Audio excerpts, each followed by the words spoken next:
Chicken నుంచి water అంతా పోయిందాక కొంచెం ఫ్రై చేసుకోవాలి, బాగానే ఫ్రై చేసేసుకొని ఆ తర్వాత అందులో మనం ఇంతకుముందు కడిగి పెట్టుకున్న బియ్యం ఉంటాయి కదా, గవి తీసేసుకోవాలి.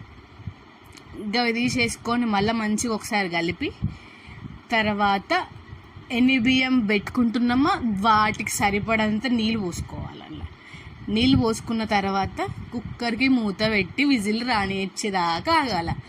ఏంటని వస్తుంది అనుకోకుర్రి, కొంచెం టైం పడుతుంది. ఆకలి అవుతుంది మనకు, అది పొయ్యి మీద వేసినప్పుడు ఆ వాసనకి నాకైతే ఆకలి అవుతుంది. ఎప్పుడెప్పుడు అవుతుందా అని చూస్తున్నాను నేను కూడా. ఇక 2 విజిల్ వచ్చిన దాకా పానం అంతా చేతిలో పెట్టుకొని కూర్చున్నా. ఇక విజిల్ వచ్చి ఆ విజిల్ మళ్ళీ గాలి పోయిందాక ఆగి తీసితే మూత, ఆ వాసనకి బాబా ఏమన్నా ఉందా టేస్ట్, సూపర్ టేస్ట్ ఉంది. ఖచ్చితంగా మీ ఇంట్లో కూడా ట్రై చేసుకొని టేస్ట్ ఎలా అయిందో నాకు కామెంట్లో చెప్పండి.